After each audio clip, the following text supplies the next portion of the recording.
Animation director Kondo struggles to understand the essence of the movie. His biggest question is Fujimoto. He asks, why does Fujimoto marry Grandma Mare and doesn't divorce? Miyazaki responds that by saying, oh, that's the eternal image of a man, always being oppressed by women. Art director Yoshida is there too. Look at his disgusted face. Yoshida's facial expression changes as soon as Miyazaki says it, but Miyazaki continues, Grandma Mara has thousands of husbands. Now, we know the shocking fact of how Grandma Mara has thousands of husbands and Fujimoto is just one of them. Miyazaki adds, Fujimoto embodies the eternal suffering all men experience. But both Kondo and Yoshida are completely struck dumb by what Miyazaki says. I think this is a great part of the documentary. To follow up, Miyazaki explains, we can't apply our own common sense. He sounds like he knows the truth. Then, that meeting is over and Miyazaki goes upstairs. I felt so bad for Yoshida and Kondo, who looked so worried.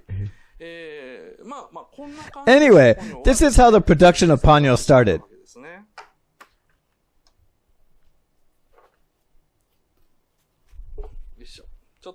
Hold on. I need to keep taking short breaks to go on.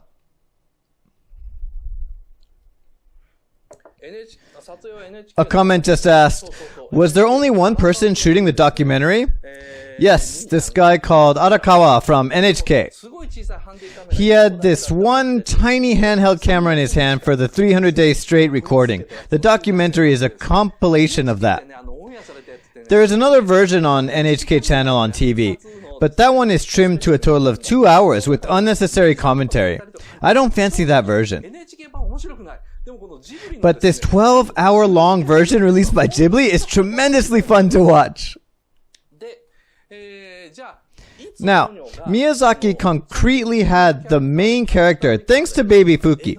But how about the whole image of the movie? Miyazaki always says there's a point when a piece becomes a real movie. That turning point came for Ponyo on June 5th, 2006.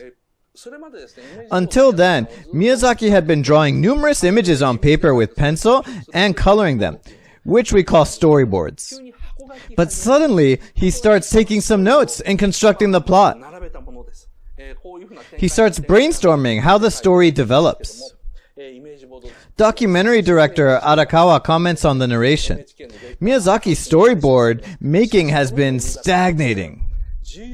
But that evening, suddenly, I was able to witness the birth of an important picture. Okay, I'll use more images from now to explain it.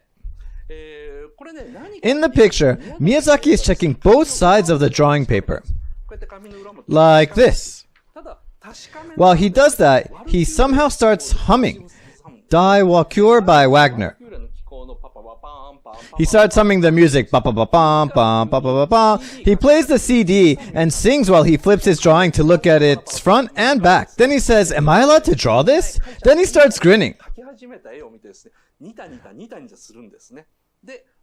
On the other hand, he tells Arakawa coldly, why don't you go home? Which is strange, because the sun is still out and it's too early to go home. Because Miyazaki was persistent, Arakawa thought, oh, maybe he's in a bad mood, and thought about leaving.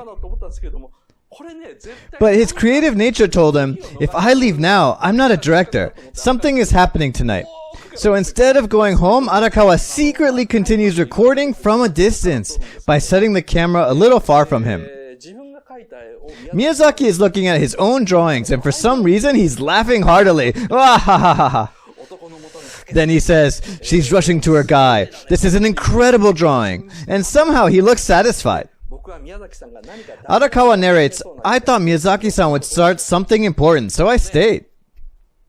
Then Miyazaki starts a contour drawing with his pencil. Obviously, Miyazaki is not young anymore. He used to draw with a HB pencil, But it got darker and darker from 2B to 3B, and now he uses 6B because he doesn't have much grip. Still, he keeps drawing. While he draws, he says, "Scary, she's coming for Sosuke, she's coming." Then, he starts coloring the pencil drawing with watercolor.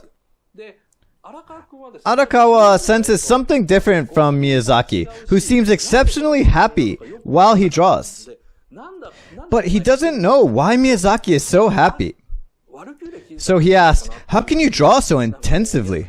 Miyazaki simply replied, "I don't know, maybe because I'm listening to Die wa Cure." But he's obviously taking a step further on that drawing, because he usually stops after coloring the contour drawing with watercolor. But this time he starts using pastel crayons that his wife used to use back in college to draw on top of the watercolor. He even rubs it with his fingers to smear it. He has never tried it before. Someone trying a new art medium after turning 70 is quite impressive. So, look, right here. You see he draws over the watercolor surface with his crayon, then rubs with his finger to expand the stain. Miyazaki says, "Maybe it's the music, but I don't know why I'm drawing like this." Now, excuse me for the blurry photo. Here, what he says while drawing is scary. Maybe he's scared of his own drawing, or his own creativity that allows him to create such a drawing, or perhaps he's scared of Die wa Cure.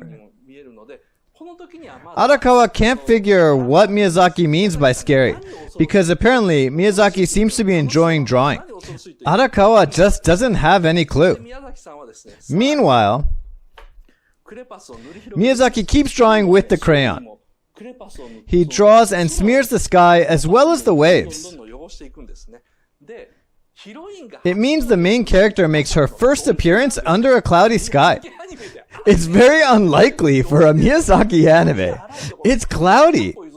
I can manage to understand the background with the rough sea, but the black clouds? Miyazaki even smears them with crayon. It looks like an apocalyptic world.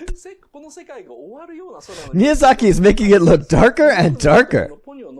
And Ponyo's mouth? Look at her droopy mouth. Is this better?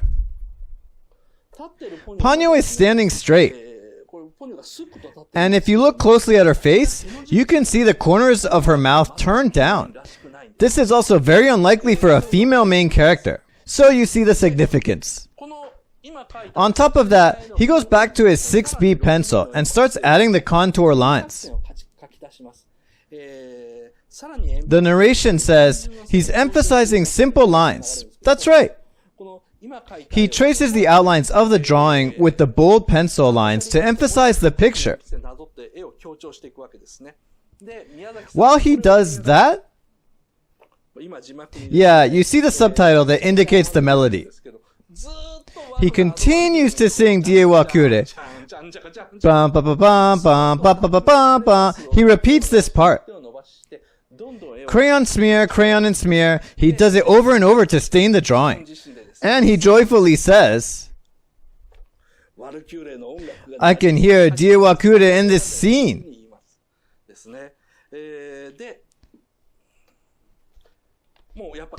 If you see his face, he's smiling. And he says, "Scary drawing. I've titled it, Ponyo Arrives." He says the drawing is scary. Earlier, he just said scary, but now it's clear that it was the drawing that Miyazaki finds scary or the situation of Ponyo coming that scares him.